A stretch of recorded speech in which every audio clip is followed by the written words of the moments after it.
Welcome guys, welcome to our channel. Okay, आज हम अब हिंदी ग्रामर का पहला चैप्टर पढ़ेंगे, भाषा और व्याकरण। तो सबसे पहले हम इसके अंदर देख लेते हैं लैंग्वेज और ग्रामर के बारे में। सबसे पहले जैसा कि हम जानते हैं, भाषा मन और विचारों मन के भावों और विचारों को अभिव्यक्त करने के साधन को भाषा कहते हैं।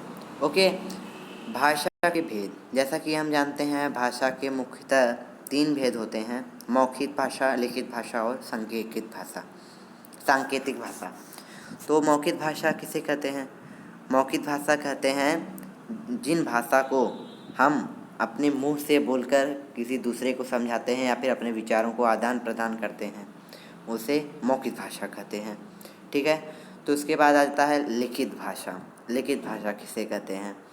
तो लिखित भाषा जिस भाषा को हम अपने विचार आदान प्रदान करते हैं, किसके माध्यम से? लिख कर, मतलब हम ये कह सकते हैं कि भाषा का वह रूप जिसमें हम अपने विचारों को लिख कर प्रकट करते हैं, तो उसे लिखित भाषा कहते हैं। ठीक है दोस्तों। उसके बाद आता है सांकेतिक भाषा। सांकेतिक भाषा, जैसा कि हम जानते हैं क्रिकेट मैचों में इसका प्रयोग होता है। तो सांकेतिक भाषा का डिफिनीशन हम जान लेते हैं।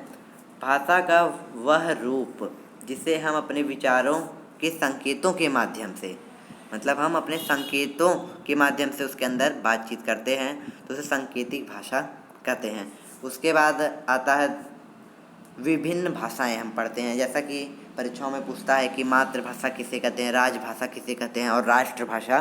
तो इन सभी भाषाओं को हम पढ़ते हैं। तो सबसे पहले आता है मातृभाषा। मातृभाषा किसे कहते हैं? जैसा कि इसको पढ़ के ही मालूम चल जा रहा है, मातृ मतलब घर की भाषा। तो वह भाषा जिसे बच्चा अपने घर परिवार आसपास से सीखता है, उसे मातृभाषा कहते हैं। ठीक है। तो इससे सीधे सीधे हमको याद हो गया, मातृभाषा मतलब वह भाषा जिसे बच्चा अपने घर परिवार आस पड़ोस से सीखता है, उसे मातृभाषा कहते हैं। नेक्स्ट आता है राष्ट्रभाषा। राष्ट्रभाषा किसे कहते हैं? राष्ट्रभाषा कहते हैं जो देश के अधिकांश निवासी प्रयोग करते हैं आपस में बातचीत करने के लिए, उसे राष्ट्रभाषा कहते हैं। वह भाषा जिसे देश के अधिकांश निवासी प्रयोग करते हैं, उसे राष्ट्रभाषा कहते हैं। तो इसे राष्ट्रभाषा हो गया। और थर्ड आते हैं हम, थर्ड आ गया, तो थर्ड है राष्ट्रभाषा। राष्ट्रभाषा क्या? राजभाषा। राजभाषा किसे कहते हैं? जैसा कि इसके नाम से ही हमको मालूम चलता है कि राज मतलब क्या होता है? राजकाज, यानी काम काज के लिए प्रयोग किए जाने वाला भाषा।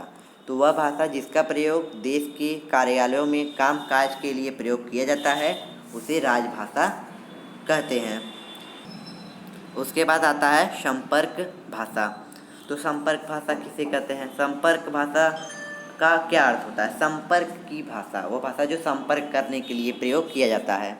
तो इसका डिफिनीशन होता है वह भाषा जिसका प्रयोग देश के निवासी संपर्क करने के लिए प्रयोग करते हैं, उसे संपर्क भाषा कहते हैं। अब आइए देखते हैं भारत की भाषाएं। जैसा कि हमें मालूम है कि भारत में 22 भाषाओं को मान्यता दी गई है। तो आइए इसके बारे में पढ़ते हैं। तो ये एक जनरल नॉलेज का भी काम करेगी। तो भारत की भाषाएं, भारत के संविधान में 18 भाषाओं को मान्यता प्रदान की गई थी। यानी जब हमारा संविधान बना था तो उस समय 18 भाषाओं को मान्यता प्रदान की गई थी संविधान के अंतर्गत। आइए हम उन सभी भाषाओं को एक एक करके देखते हैं। तो सबसे पहली भाषा है असमिया।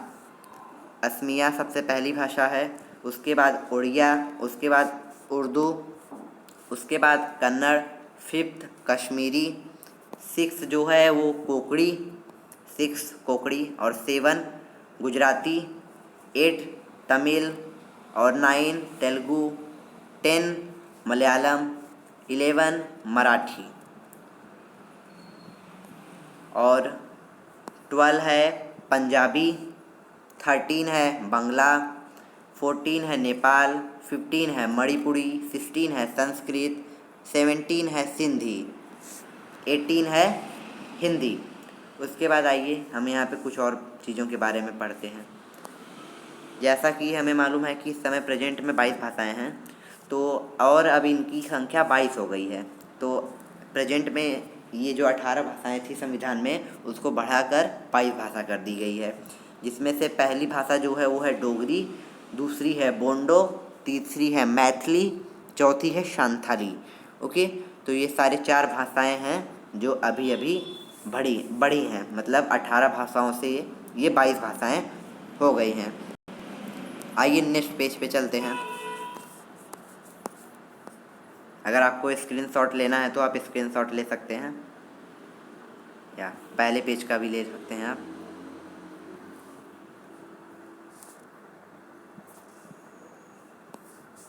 आइए, तो जैसा कि हमको मालूम है कि हम लोग 14 सितंबर 1949 को हमारा जो संविधान था, संविधान के अंदर अनुच्छेद 343 मतलब 14 सितंबर 1949 को अनुच्छेद 343 के तहत, मतलब अनुच्छेद 343 के तहत 14 सितंबर 1949 को हमारे संविधान में हिंदी भाषा को राष्ट्रभाषा का दर्जा दिया गया। तो तभी से हम हिंदी भाषा को हिंदी दिवस के रूप में 14 सितंबर 1949 को मनाते रहते हैं। तो उसके बाद आता है लिपि। लिपि किसे कहते हैं? लिपि दोस्तों कहते हैं वर्णों या अक्षरों को लिखने के ढंग को लिपि कहते हैं। सीधे सीधे है, सिंपल सी बात, अक्षर और वर्णों के लिखने के ढंग को, मतलब उसके तौर तरीके को लिपि कहते हैं।